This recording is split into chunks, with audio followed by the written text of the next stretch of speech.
Hola, mi amigo querido. Mira, esta semana llegamos al fin del trimestre. Fue bueno. Para mí me ayudó, me edificó, me hizo crecer el estudio de las 2 epístolas de Pedro durante este trimestre. Pero todo llega al fin y llegamos ahora al fin del estudio de estas 2 epístolas. Apenas tocamos la epístola ligeramente porque hay tanto mensaje, solo que 13 sábados no son suficientes para todo eso. Esta semana haremos prácticamente un resumen de toda la lección.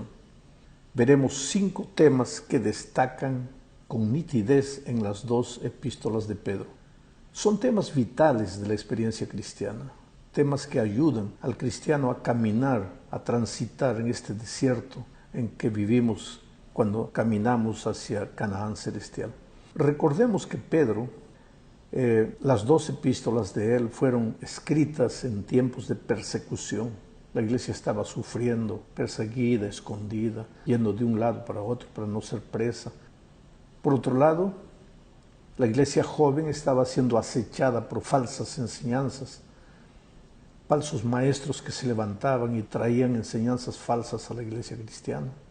El apóstol Pedro combate las herejías y afirma algunas verdades claves, pero lo hace en el contexto de una iglesia que viene siendo perseguida. Eso hay que tener en mente a lo largo de todo el estudio. El primer tema que trata es el tema de la salvación como resultado del sufrimiento de Cristo. Claro, no podría haber otro tema. Si tú revisas la Biblia vas a ver que ese es el tema que atraviesa todas las páginas de la Biblia, el tema de la salvación en Cristo. Finalmente, el propósito de la enseñanza bíblica es traernos de vuelta a los brazos del Señor Jesús, enseñarnos a andar, a caminar todos los días con Cristo.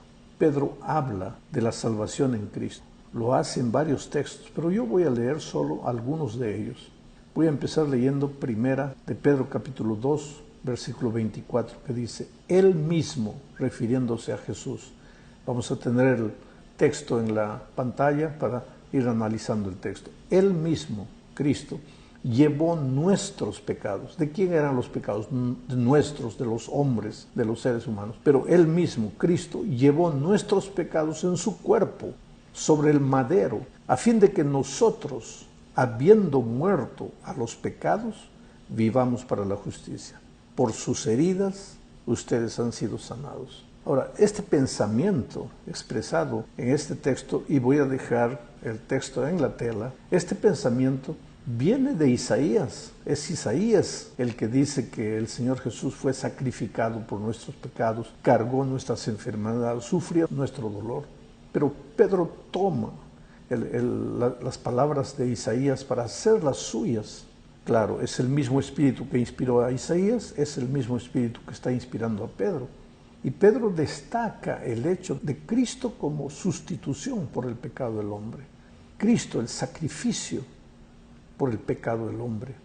Los pecados eran nuestros, pero Jesús tomó en su cuerpo, Él es el Cordero, simbólicamente, tomó en su cuerpo nuestros pecados. En el tiempo de Israel, el pecador llevaba un corderito al templo y ahí en el altar colocaba el corderito, colocaba la mano en el cordero y transfería sus pecados al cordero. Después el pecador se retiraba a la casa feliz y el cordero era muerto por causa de los pecados, no de los pecados del cordero, sino de los pecados del pecador que había transferido sus pecados al cordero. Esa es la situación con nosotros. Nosotros también transferimos nuestros pecados, pero no a un cordero, sino al Cordero de Dios que quita el pecado del mundo, que es el Señor Jesucristo. Entonces nosotros estamos en paz, perdonados por su gracia. ¿Por qué? Porque en el madero, el corderito en el tiempo de Israel, moría en el altar. Cristo, el Cordero de Dios, murió en el madero. Y en el madero, en su cuerpo, cargó nuestros pecados. ¿Para qué? A fin de que nosotros, tú, yo, habiendo muerto para los pecados, vivamos para la justicia. Por sus heridas, ustedes han sido sanados. Ahora, en esta parte, habiendo muerto para los pecados, vivamos para la justicia, está implicada también la idea del bautismo. Porque es en el bautismo que tú mueres a los pecados y resucitas para una vida nueva. Entonces, para que el sacrificio de Cristo sea valedero para ti, tienes que pasar por la experiencia del bautismo porque habiendo muerto para los pecados, ahora tú vas a vivir para la justicia. Ya no tienes que morir literalmente, porque Jesús ya murió por ti, pero tú tienes que morir en Cristo, y esa muerte en Cristo es a través del bautismo. Ahora estás feliz, y yo también tengo paz en mi corazón, porque por sus heridas hemos sido sanados. Otro texto de Pedro que habla de la salvación en Cristo es Primera de Pedro capítulo 1 versículos 18 y 19. Dice: tengan presente que han sido rescatados de su vana manera de vivir. Hemos sido rescatados. Aquí está la palabra rescate, redención. Éramos esclavos del pecado. Estábamos esclavizados en nuestra vana manera de vivir antes de conocer a Cristo. Esa vana manera de vivir la habíamos heredado de nuestros padres. Está el texto en la tela, ustedes están leyendo. Esa vana manera de vivir la habíamos heredado de los padres. Y nosotros fuimos rescatados. ¿Por qué? Por el sacrificio de Cristo. No fuimos rescatados con cosas corruptibles como oro, plata, sino con la sangre preciosa de Cristo, como la de un cordero sin mancha y sin contaminación. Esta figura de la redención tiene que ver con los tiempos de esclavitud, en la época de Pablo, en que a veces un hombre rico compraba a un esclavo para dejarlo en libertad. Cristo, el hombre rico, rico en amor, rico en misericordia, pagó el precio de nuestros pecados, nos libró de las manos de nuestra vana manera de vivir, donde estaba el diablo esclavizándonos, y ahora somos libres en él. El tercer texto que quiero leer es Primera de Pedro capítulo 3 versículo 18. Dice así: porque Cristo también padeció una vez para siempre por los pecados. ¿Por qué dice Cristo también padeció una vez para siempre por los pecados? Una vez para siempre, porque el corderito moría todos los días en el tiempo de Israel, pero con Cristo no. El Cristo, el Cordero de Dios, murió una sola vez y para siempre. ¿Por qué murió? Por los pecados. El justo, Cristo, por los injustos. ¿Quiénes? Los seres humanos. ¿Y para qué? Para llevarnos a Dios, porque estábamos lejos de Dios. El pecado nos llevó para lejos de Dios, y lejos de Dios no somos felices, vivimos en tragedias, llorando, sufriendo, solos, abandonados. Ahora Cristo, el justo, muere por el injusto. ¿Para qué? Para llevarnos a Dios, siendo a la verdad ahora muerto en la carne, pero vivificado en el Espíritu. Maravillosa lección de la salvación. Es abundante el tema, apenas lo estamos tocando con la punta de los dedos. En la segunda parte de esta lección veremos cómo debe vivir el cristiano, ya que ha sido salvado gratuitamente por la gracia maravillosa de Cristo. Quiere decir, la gracia no es argumento para que continúes viviendo en el pecado. No puedes decir que porque la gracia de Cristo es gratuita, tú puedes continuar viviendo en el pecado. La gracia de Cristo es perdonadora y al mismo tiempo transformadora. Por eso, Pedro dice en 2 de Pedro capítulo 3, versículo 11, lo siguiente: ya que todas estas cosas han de ser deshechas. ¿Qué clase de personas deben ser ustedes en conducta santa y piadosa? Interesante. Después de hacer una pregunta que debe hacernos pensar, ¿y cuál es esa pregunta? Ya que todas las cosas van a ser deshechas, ya que nuestra vida en esta tierra no es eterna, no es para siempre. Y por otro lado, ya que hemos sido comprados gratuitamente por la sangre de Cristo, entonces pues eso tiene que revelarse en una vida, en una conducta santa, piadosa. Entonces Pablo nos lleva a pensar en la forma en que debemos vivir los cristianos. Primero dice que todos enfrentaremos el juicio. Por lo tanto debemos vivir sabiendo que un día daremos cuenta de lo que hicimos. Querido, ahora en este tiempo tú puedes hacer lo que quieras, yo puedo escoger mis caminos, lo que quiera, no hay problema, pero hay una cosa. ¿Por qué? Yo puedo hacer lo que quiero porque Dios me ha dado libertad, pero hay una cosa inevitable. Cristo viene y ese día voy a tener que dar cuenta de todo lo que hice, de la manera como viví, de cómo usé la gracia maravillosa de Cristo. Cristo murió por nuestros pecados, eso es verdad. Pero, ¿cómo administramos la gracia de Jesús? ¿Dejamos que la gracia nos transformase o la usamos para tratar de tranquilizar nuestra conciencia mientras vivíamos en el pecado? De eso le daremos cuenta un día a Jesús en el juicio. En segundo lugar, varias veces Pedro menciona que debemos ser santos. La santidad para Pedro no es nunca caer, aunque claro, si no nos separamos de Cristo, claro que no caeremos. Pero cuando Pedro habla de santidad, está hablando de vivir con la conciencia de que somos separados para un propósito santo. La palabra bíblica para santo tiene que ver con ser separado, apartado. Nosotros somos santos en el sentido de que no somos gente común, hemos sido separados para vivir. ¿Y por qué somos gente especial? Porque hemos sido comprados, no con cosas corruptibles, sino con la gracia preciosa, maravillosa de Cristo. Tenemos un propósito especial para nuestra vida. Ese propósito es el encuentro con Jesús cuando regrese. Desde que fuimos rescatados por Jesús, somos gente santa, gente especial, un pueblo escogido. No somos cualquier cosa para estar revolcándonos en el lamazal del pecado. Somos especiales porque Cristo ha muerto por nosotros y nos ha rescatado. Finalmente, si hemos sido rescatados por gracia, pues debemos vivir una vida sin malicia, sin engaño, sin hipocresía, sin envidia, sin calumnias. Deberíamos ser un pueblo unido también y vivir en amor. El amor es la base del camino de la santidad. Hipocresía, malicia, engaño, todo eso habrá en la vida de alguien que no tiene amor. Porque cuando el amor está en el corazón humano, todo lo demás se resuelve. Por eso los 10 mandamientos son resumidos por Dios a 2. Amor a Dios, amor al hombre. La esencia, el amor. Si amas a Dios, vas a reconocerlo como el Dios único de tu vida, vas a respetar su nombre, vas a guardar el sábado, en fin. Y si amas al hombre, no vas a matar, no vas a robar. Todo eso es resultado del amor. Si has sido comprado por gracia, si has sido rescatado por Cristo, entonces ahora tu vida va a ser una vida de amor, porque has sido comprado por el amor. El tercer tema que Pedro resalta es la segunda venida de Cristo, y lo hace en un marco de esperanza y de urgencia. Recuerda que la epístola fue escrita en tiempos de persecución, pero a pesar del sufrimiento de esta tierra, tenemos la esperanza de que cuando Cristo venga, el dolor y el sufrimiento llegarán al fin. Por lo menos Pedro quería que la gente de su tiempo entendiera eso.